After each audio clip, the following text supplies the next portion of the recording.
Hello, everyone. Thank you so much for attending my session today. I know you are attending virtually, but I hope that you have a great experience anyway.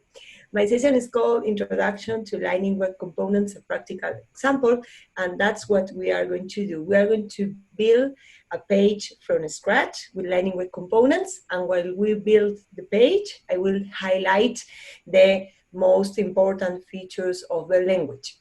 My name is Alba Rivas. I am a lead developer evangelist at Salesforce, and this is my Twitter handle. I will be online when the session is shown in the event. So if you want to ask me questions during the session or after the session, you can do it through my Twitter handle. This is the forward-looking statement slide, which means that Salesforce is a publicly trading company. So if you purchase Salesforce products, you should make your purchasing decision based on the functionality that is currently generally available and not based on the beta features or pilot features that we may see today. And first of all, I want to start giving you a small introduction explaining why Lightning Web Components are there. If you have been working with Salesforce for some time, you will know that we had first Visualforce for user experience development, for user interface development, sorry. Then we had Aura. Aura was released in 2014, and in 2019, we came up with Lightning Web Components. And you may be asking yourself why this happened. Well, the truth is that we have to take a look at this curve here that represents the evolution of the web standards. The web standards have suffered a very steep evolution since 2014 until now. This is because the World Wide Web Consortium, together with the ECMAScript Technical Committee, from which Salesforce is part, have been working a lot to solve some of the problems that the web standards and the browsers had at that point. This means that as of today, we are able to have a much more lighter generation of UI frameworks that leverage most of the native functionality of the browsers. And that is exactly what we have done in Salesforce. We have created, I'm going to put this way, okay, that's better, I think, okay.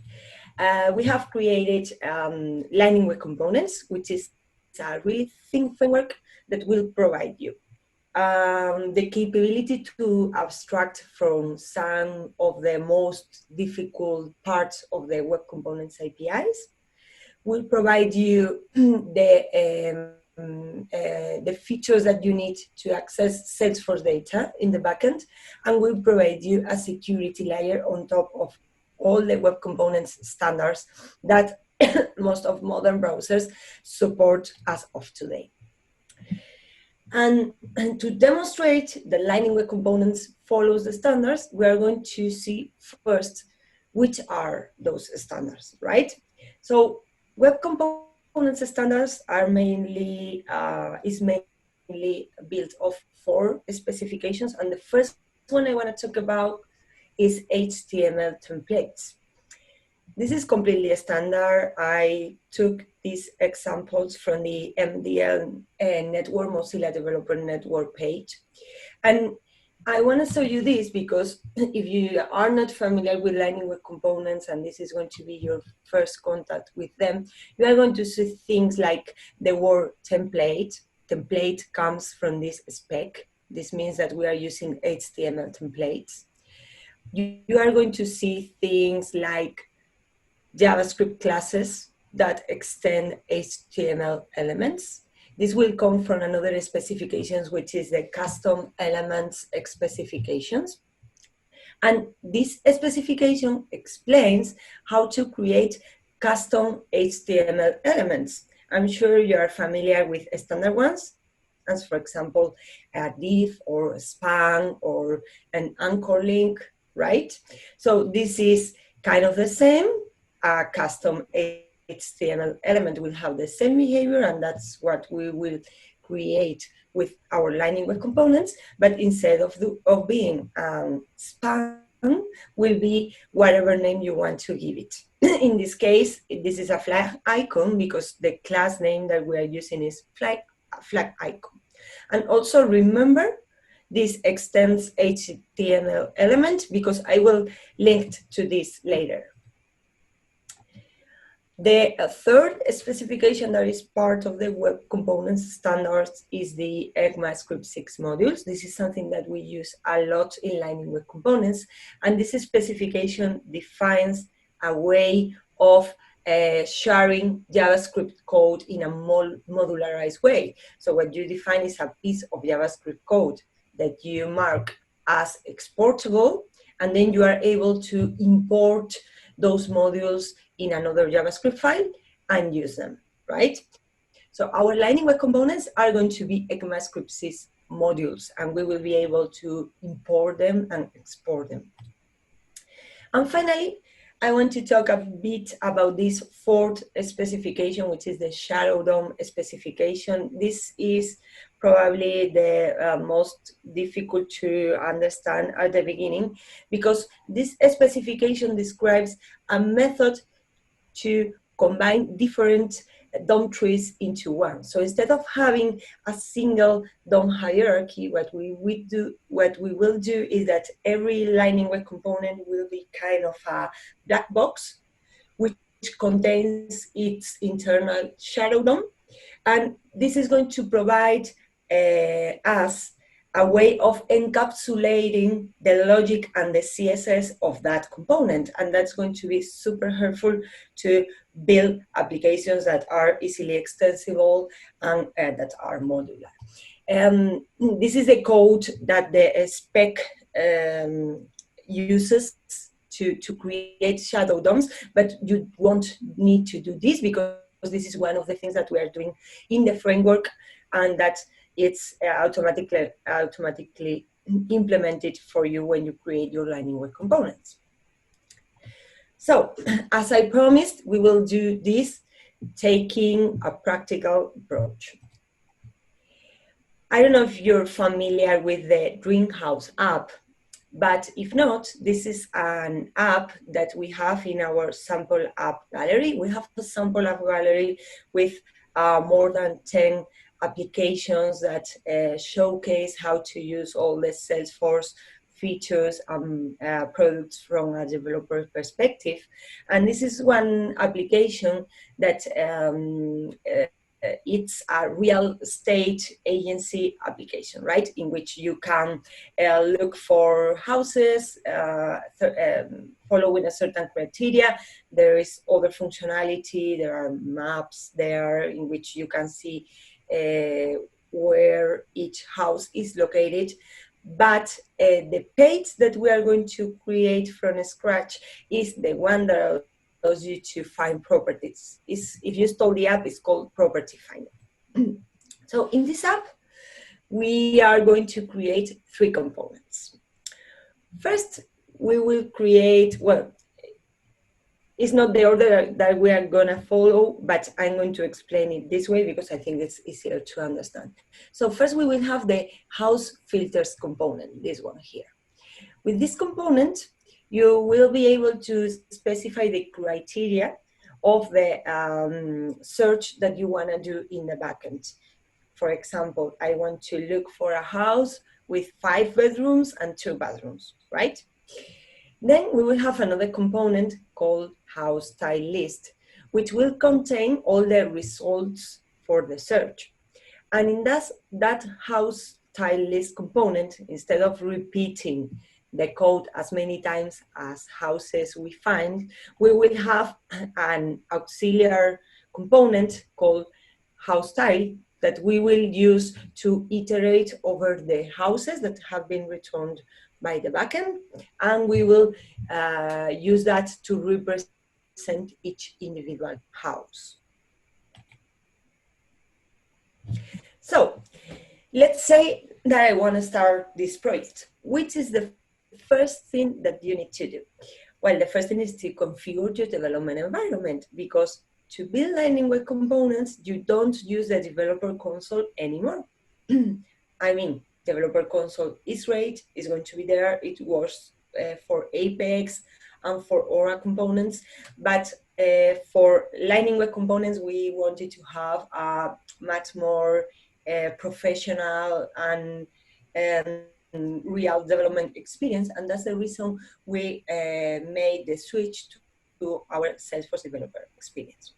The Salesforce developer experience is composed of a set of products and recommendations, and the first thing that we recommend to use is Visual Studio Code.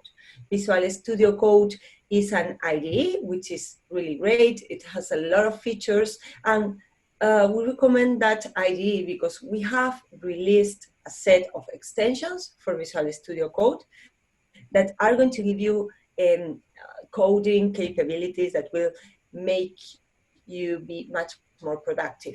You're going to have auto-completion, for example. You're going to have direct access to the help.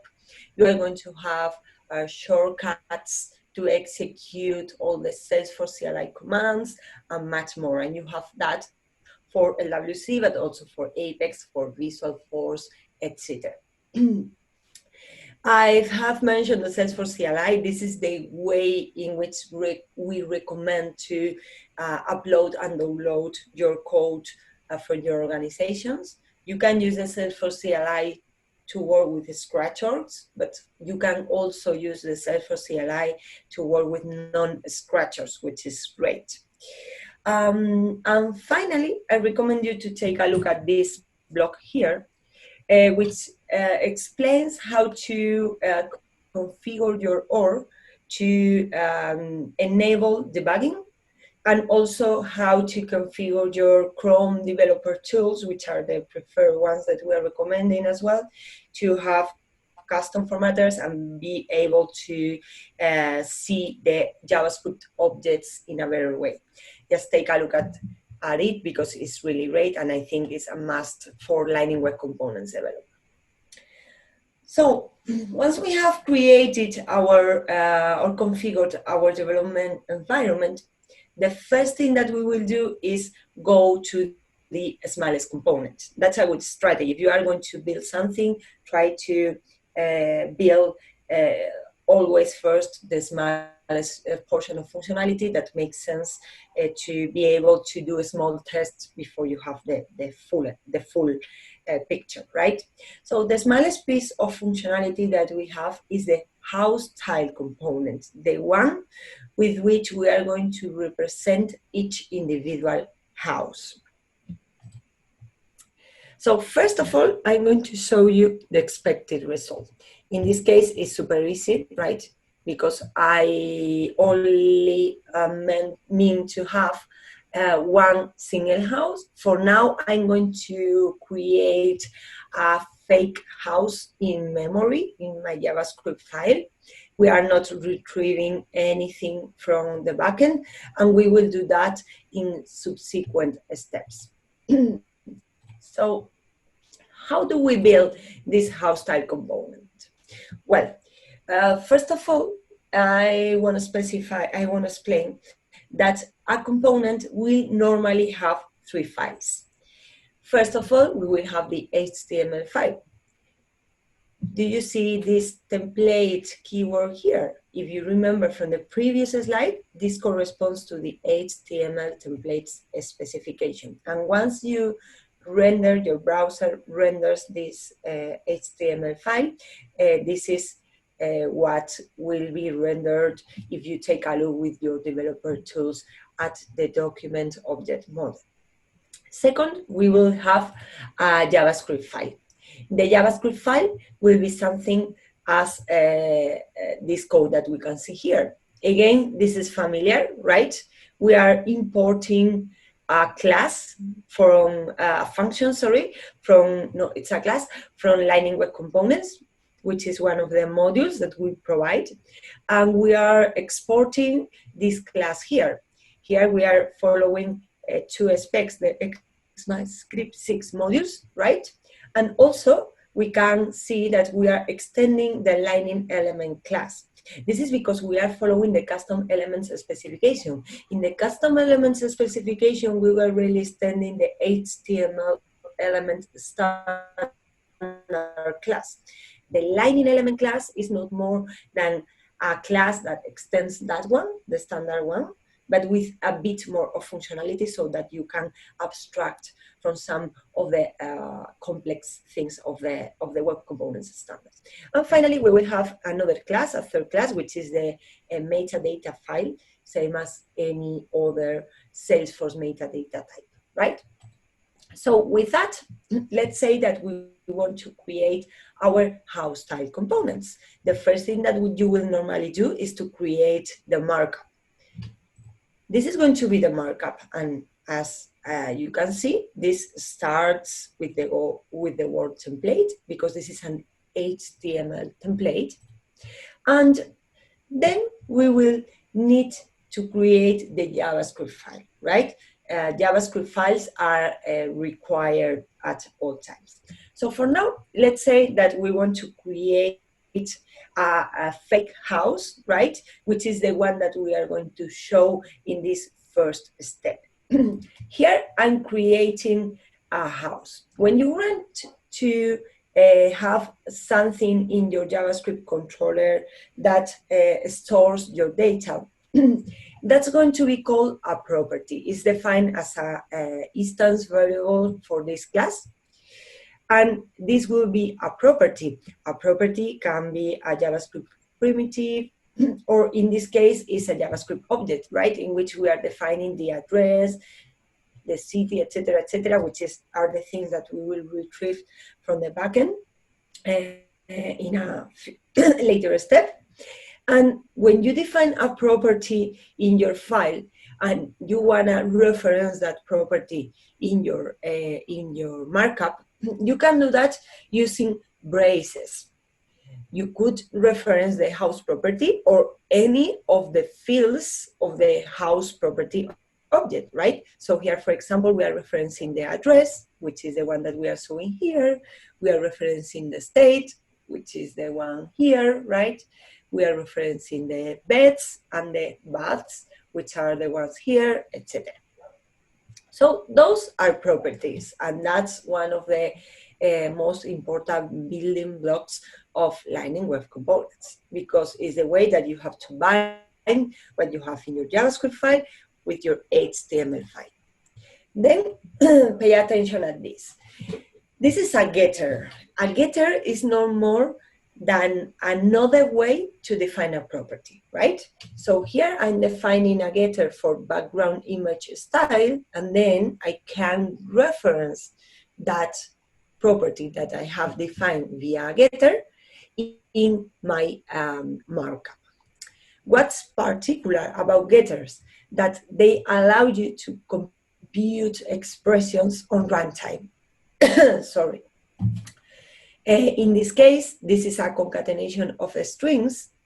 I'm concatenating background image URL with this.house.thumbnail, which will be one attribute of my house property. But I'm doing that using an ECMAScript 6 feature, which is string literals. So we have created the HTML file and the JavaScript file. Oh, sorry, I forgot to say that here you can see something. This is not a standard HTML element, right? Something that you know as div, sorry, h1, etc. But it is a custom HTML element that we have created with Lightning Web Components. Indeed, as it starts with the word Lightning, it means that this is a component from our base component library. And I will talk about that in a second, because we have a base component library with more than 70 components. And I strongly recommend you to go there and take a look, because we have a playground which is marvelous. You can go there and, for example, play with the different colors or versions that you have of the different components. You can get your hands on and change the code directly for all the base components and try to get exactly what you need in that playground environment. And we have seen that we have created the HTML and the JavaScript, but we also saw that the look and feel of the component was kind of different, right? It's not, I mean, it needs to have some CSS styles. So what happens with CSS? You can create a CSS file that contains custom styling that you want to apply to your components. However, we also have the lining design system classes. The lining design system is our design system and style guide that we use to create all our Salesforce products. All the classes that we use for the Salesforce products are available automatically for you so that you can use them in your Lightning Web Components. So for example, if you want to create something that follows the Salesforce look and feel, you can use our classes directly. All that is documented in the Lightning Design System. I will share the slides later with all the links and you can go there. And that is something that I strongly recommend you to use because the user experience is going to be much better for the user, right? If you apply custom styling, then I need to make reference to our shadow DOM specification. Those CSS styles will apply only to your component. This is because the CSS and the behavior is encapsulated thanks to following that specification. So what happens if you wanna apply some styles to that house style HTML that we had? It's very easy. You just define a new file in the same folder for the component where you have the HTML file and the other files. And you can reference those styles in your markup as with normal CSS. It's nothing special about CSS. So great. We have created our house style component. I haven't done it with my hands, but it's created and I will share the code later with you. You can take a look later.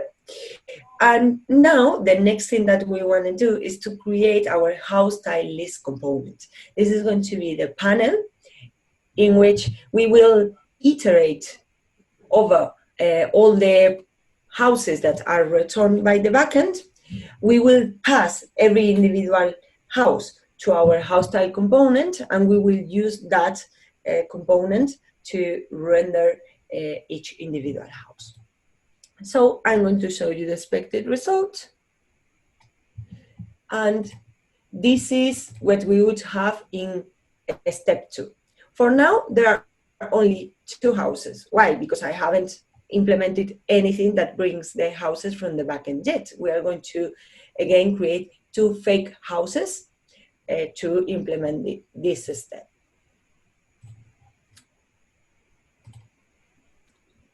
So this would be the HTML code for my house style list component. And this would be the JavaScript code for my house style list component. As you can see here, I'm again just using 2 fake properties, okay? We are no houses, sorry. We are not going to retrieve them from the backend yet. And what is interesting to see here is how we are iterating over those properties. We are doing that thanks to something called markup directives. Here we are using a markup directive called for each and for item.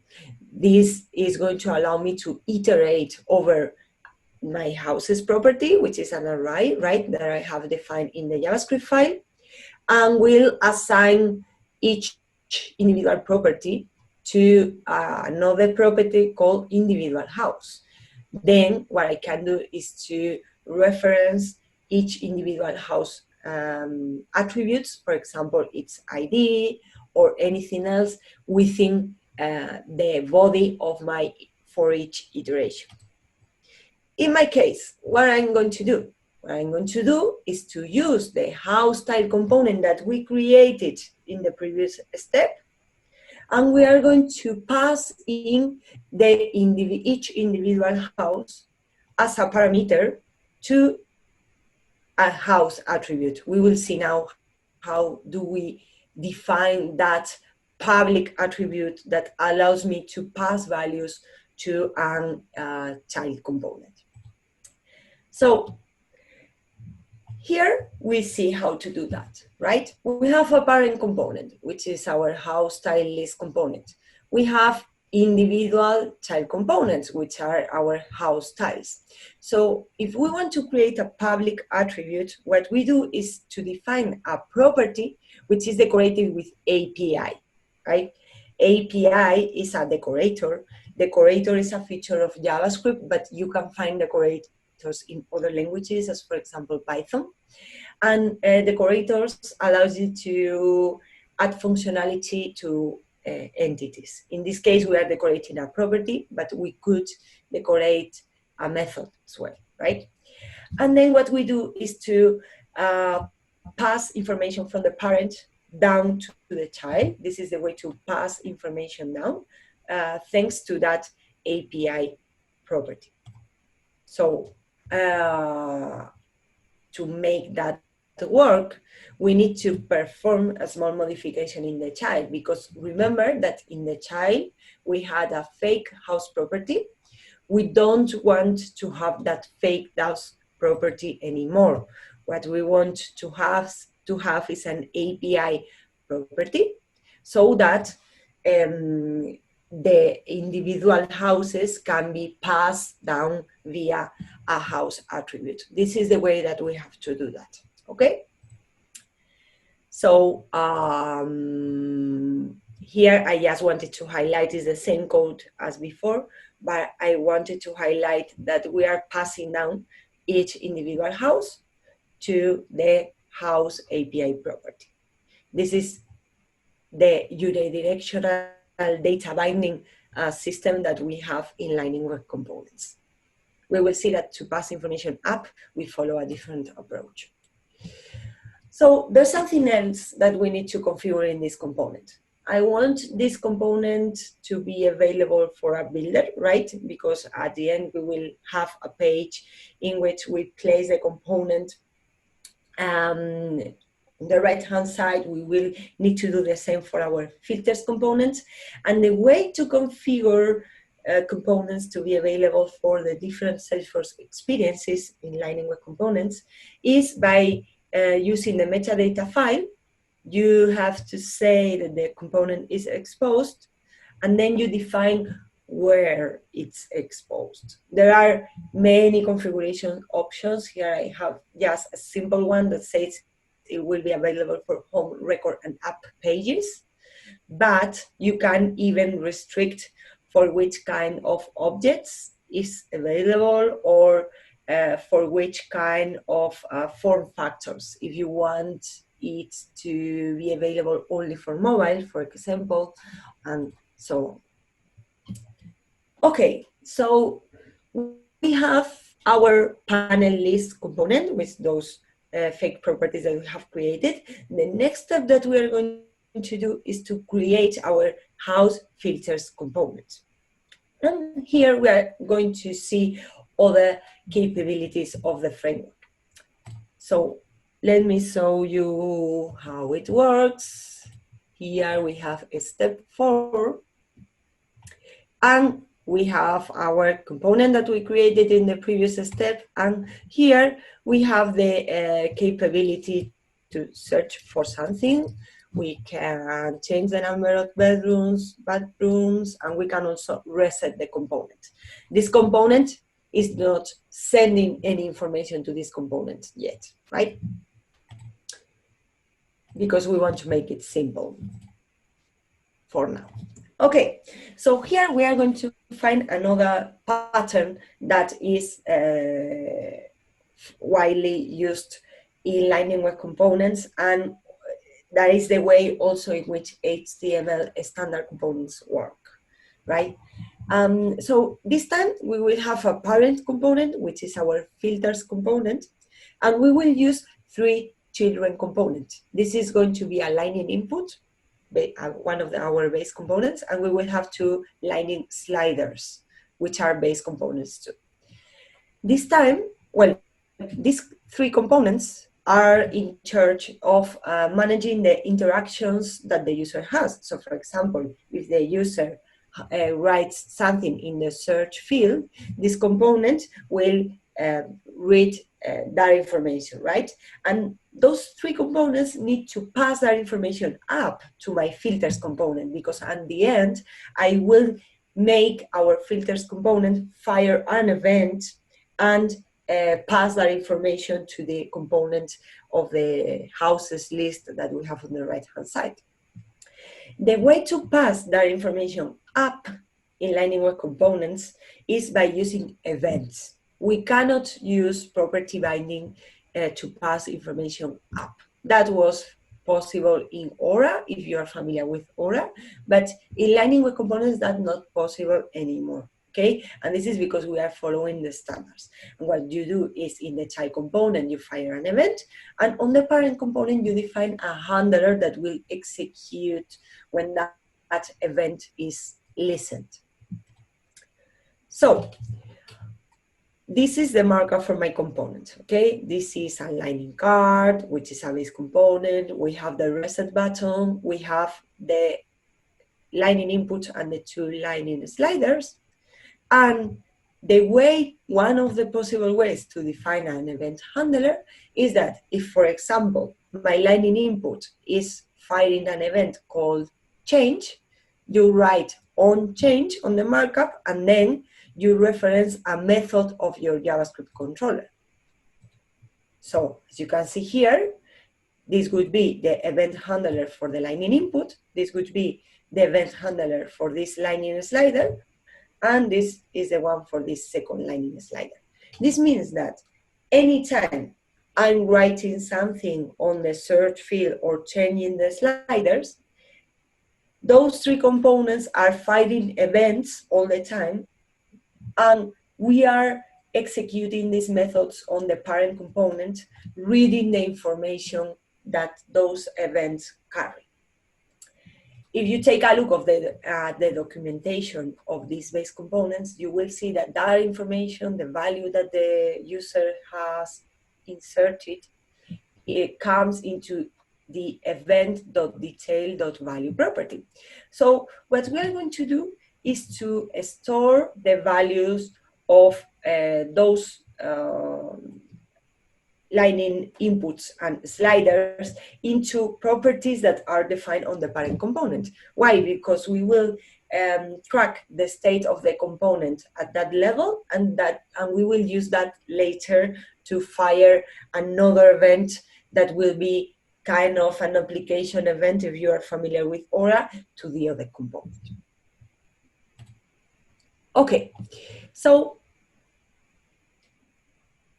we have seen how these 3 child components will give me that information of what the user is writing through an event. We also had a reset button, right? With this reset button, what we want to do is to modify the value of this search field and of the bedrooms and of the bathrooms sliders, and put that value to 0, reset that value. That means that we need to pass information down. And which was the way to pass information down? Thanks to API properties, right? So if you take a look at the documentation of these base components, and you will do exactly the same if you create custom Lightning Web components, you will see that there is an attribute called value that you can set up. This means that these components necessarily have an API property called value, right? And that is what we will do. So this is our Lightning button.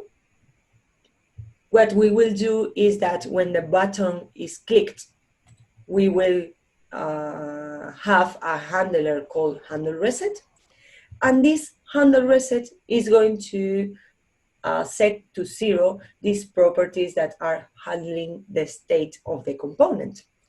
And if you take a look here, you can see that we are passing that information down to our value property attribute that must be an API property. Okay, so we have our filters component, we have our house style list components. Let's improve that house style list component a bit more, right? Now, what we're going to do is to connect that house style list components with the backend. I'm going to show you the expected results again. This is our step 5. As you can see here, we are retrieving all the possible properties from the backend. This doesn't work yet, okay, because we have not connected them yet, these two components. But now I won't need fake properties anymore, but I will be able to retrieve all the properties from the backend, and the last step will be to filter them. Okay, so what if you need to call the backend? Well, obviously you have to write Apex, right? So one of the important things to note about working with Apex in Lightning Web Components is that your methods must be static and must be annotated with Aura enabled. This makes them available to Lightning Web Components. But there's something else. You can use an attribute which is cacheable, and if you set this attribute to true, that means that the client-side cache will cache the calls to this controller method. This means that the first time that you call the method, the server round trip is going to be performed, but if you call the method in subsequent occasions, that won't be needed because the information is going to be stored in the client cache and your application is going to be much more performant. So if you are doing a read operation, it is strongly recommended that you set this cacheable attribute, right? And this would be one of the ways of calling Apex. And I think it's the easiest one and most recommended one as well.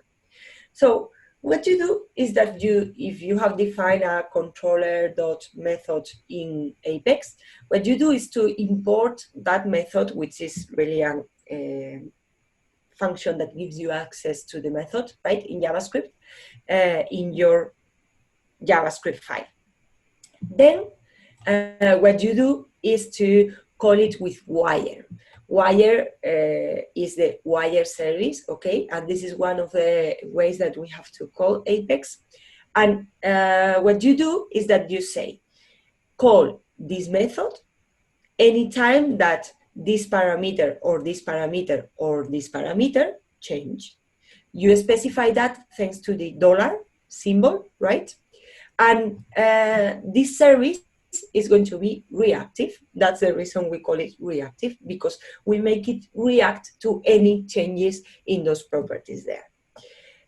Where is the result of the method call going to be stored?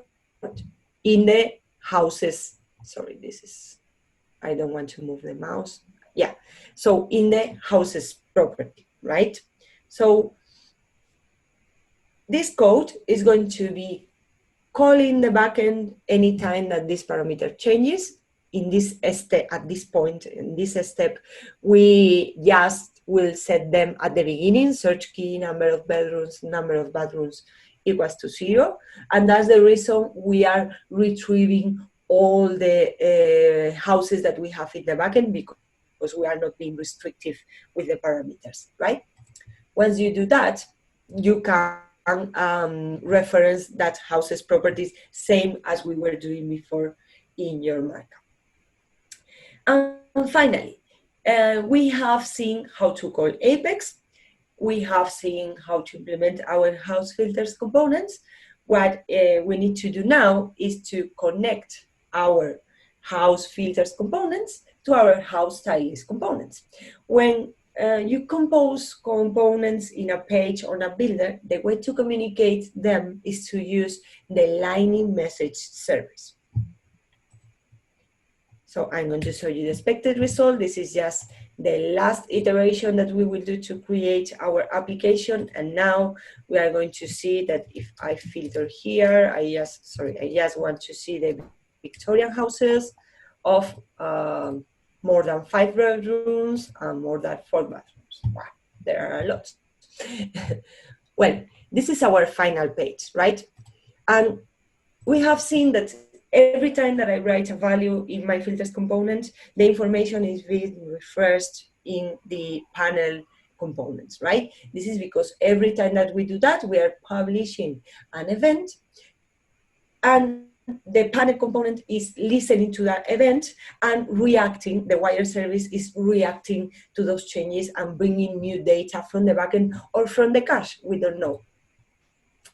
So the way to use the lightning message service, follows a publish subscribe model, is to create a lightning message channel, and there is a new metadata type. This is the lightning message channel that we have created for passing our events, right? For publishing and subscribing to our events. Our events are going to hold information about the search key that the user has written, number of bedrooms, and number of bathrooms, right? That's the information that we need to pass to the other component all the time. I wanted to add that lightning message service is in beta in Spring 20, and it will allow you to communicate components that live in different DOM hierarchies. This means that not only it works when you compose components in a builder, but for example, if you have a component in the utility bar, it will work as well for communicating with something on the app page, right? And also it works for Aura on Visualforce. So if you have a Visualforce page and you want to communicate that with your Lightning Web component in the utility bar, that will work as well. It's super powerful. Okay, so we said that our filters components needs to publish a component anytime that the filter changes, right? So we are going to do that using the Lightning message service. The first thing that we will do is to import the message channel that we have created. Then we will import all the functions from the Lightning message service module that we need. And what we're going to do is that every time that any of the filters change, so this is a handler for the on-change event of the Lightning input and Lightning sliders, we will publish an event in this message channel that carries the information about the search key, number of bedrooms, and number of bathrooms that have been set. On the other side, on the subscriber, we will do exactly the same. We import the message channel, the related functions that we need, and this time, instead of publishing, what we are going to do is to subscribe, right? And to subscribe, what we need to say is, I subscribe to this message channel, and what I want to do is that each time that a message is listened, I'm going to call the handle filter change method. And this handle filter change method is the one that will change those properties so that the wire service can react. It doesn't fit here, so I'm going to show you the full class so that you can see that. So here we have the subscription, right? Here we have the handle filter change. And what we do is to set a value to search key, number of bedrooms, and number of bathrooms, reading that from the message. And that way, the wire service is going to react and will bring new values and store them in this property here. As you may notice, if you take a look at the code uses properties instead of houses, but I changed that because it was super difficult to explain the properties, okay? So as you can see, everything matches, everything is wired now, and we have seen many of the Lightning Web Components features that can make very easy and performant to develop an app. So we have arrived to the end of the talk. I think I'm on time. That's great. And here you have the code of the talk. You have also an Aura implementation of the page and aligning web components implementation step by step in case that you want to see the differences as well. I recommend you to tackle the Lightning Web Components trail in Trailhead. This is especially interesting, and we are going to add more content very soon. To take a look at our sample app galleries, especially interesting the LWC recipes one. And we have also the documentation, the video gallery, and the blog for debugging. Thank you so much. We don't have Q&A, I believe, but I will be connected on Twitter at the time of the session. And if you have any questions, don't hesitate to ask me on Twitter, okay? Thank you so much. Hi, I'm Peter Coffey, Vice President for Strategic Research at Salesforce. I'm here live on the expo floor at Dreamforce, still the world's largest single company technology event. The word capado, it means you've got this, and I think that's what people want from DevOps. They want a high level of assurance so that they can go do what they do, which is understand their customers and bring them an experience they've never had before. I'm Peter Coffey with Salesforce, encouraging you to build on capado.